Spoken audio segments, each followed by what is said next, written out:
ಐವರು ಶಂಕಿತ ಉಗ್ರರನ್ನ ಬೆಂಗಳೂರಿನ ಸಿಸಿಬಿ ಪೊಲೀಸರು ಸದ್ಯಕ್ಕೆ ಅರೆಸ್ಟ್ ಮಾಡಿಕೊಂಡು 7 ದಿನಗಳ ಕಾಲ ಕಸ್ಟಡಿಗೆ ಪಡ್ಕೊಂಡಿದ್ದಾರೆ.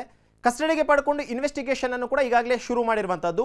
ಇನ್ವೆಸ್ಟಿಗೇಷನ್ ಟೈಮ್ನಲ್ಲಿ ಜುನೇದ್ ಎನ್ನುವಂತ ಆತ ಏನಿದ್ದಾನೆ ಆತ ಈ ಒಂದು ಶಂಕಿತ ಉಗ್ರರ ಗ್ಯಾಂಗ್ ಲೀಡರ್ ಅನ್ನುವಂಥದ್ದು ಕೂಡ ಈಗಾಗಲೇ ಬಯಲಾಗಿರುವಂಥದ್ದು. ಯಾಕಂದ್ರೆ ಜುನೇದ್ ಏನಿದ್ದಾನೆ ಈತ ಯಾವ ರೀತಿಯಾದಂಥ ಒಂದು ಟಾಸ್ಕ್ ಅನ್ನ ಕೊಡ್ತಿದ್ದ, ಆ ಒಂದು ಟಾಸ್ಕ್ನ ಪ್ರಕಾರವಾಗಿ ಇವರು ಪ್ರತಿಯೊಂದನ್ನು ಕೂಡ ಅಷ್ಟೇ ಮಾಡ್ಕೊಂಡು ಹೋಗ್ತಾ ಇದ್ರು ಅನ್ನುವಂಥದ್ದು ಕೂಡ ಗೊತ್ತಾಗಿದೆ. ಜೊತೆಗೆ 2017ರಲ್ಲೂ ಕೂಡ ಅಷ್ಟೇ ಕೊಲೆ ಪ್ರಕರಣದಲ್ಲಿ ಜುನೇದ್ A1 ಆರೋಪಿಯಾಗಿರ್ತಾನೆ.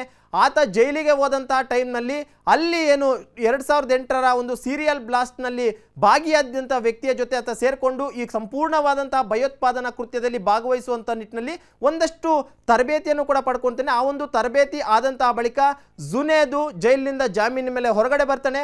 ಹೊರಗಡೆ ಬಂದು ತನ್ನ ಏನು ಈ ಸಹಚರ 5 ಜನ ಈಗಾಗಲೇ ಅರೆಸ್ಟ್ ಆಗಿದ್ದಾರೆ, ಆ 5 ಜನರಿಗೂ ಕೂಡ ಅಷ್ಟೇ ಆತನೇ ಒಂದು ಗೈಡ್ ಆಗಿದ್ದ. ಯಾವ ರೀತಿ ಅಂತ ಪ್ಲಾನ್ ಮಾಡ್ಕೊಳ್ಬೇಕು, ಏನು ಯಾವಲ್ಲಿ ಬ್ಲಾಸ್ಟ್ ಮಾಡ್ಕೊಳ್ಬೇಕು, ಈ ರೀತಿಯಾದಂಥ ಒಂದಷ್ಟು ವಿಚಾರಗಳನ್ನು ಆತ ಕಾನ್ವರ್ಸೇಷನ್ ಮಾಡ್ತಿದ್ದ.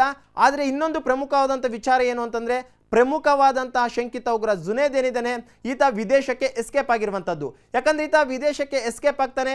ವಿದೇಶದಲ್ಲಿ ಇದ್ಕೊಂಡೆ ವಾಕಿ ಟಾಕಿಯ ಮುಖಾಂತರವಾಗಿ ಈ 5 ಶಂಕಿತ ಉಗ್ರರೆಂದರೆ ಇವರ ಜೊತೆ ನಿರಂತರವಾದಂಥ ಸಂಪರ್ಕದಲ್ಲಿದ್ದ.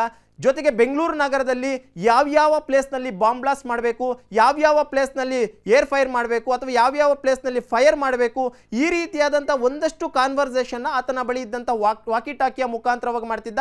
ಸದ್ಯಕ್ಕೆ ಸಿಸಿಬಿಯ ತನಿಖೆ ವೇಳೆಯಲ್ಲಿ ಜುನೇದ್ ಏನಿದ್ದಾನೆ ಈತ ಪ್ರಮುಖವಾದಂತಹ ಆರೋಪಿ ಒಂದು ಕೇಸ್ನಲ್ಲಿ ಅಂತ ಹೇಳ್ತಿದ್ದಾರೆ.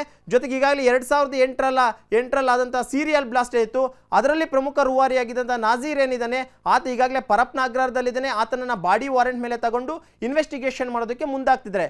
ಜೊತೆಗೆ ಇನ್ನೂ ಕೂಡ ಅಷ್ಟೇ ಸಿಸಿಬಿ ಪೊಲೀಸರು ಹೇಳೋ ಪ್ರಕಾರ 10ಕ್ಕೂ ಅಧಿಕ ಜನರು ಈ ರೀತಿಯಾದಂಥ ವಿಧ್ವಂಸಕ ಕೃತ್ಯಗಳನ್ನು ಮಾಡೋದಕ್ಕೆ ಸಂಚನ್ನು ರೂಪಿಸಿದ್ರು ಅಂತ ಹೇಳ್ತಿದ್ದಾರೆ. ಸದ್ಯಕ್ಕೆ 5 ಜನ ಮಾತ್ರ ಇನ್ನೂ ಸಿಕ್ಕಿರುವಂಥದ್ದು.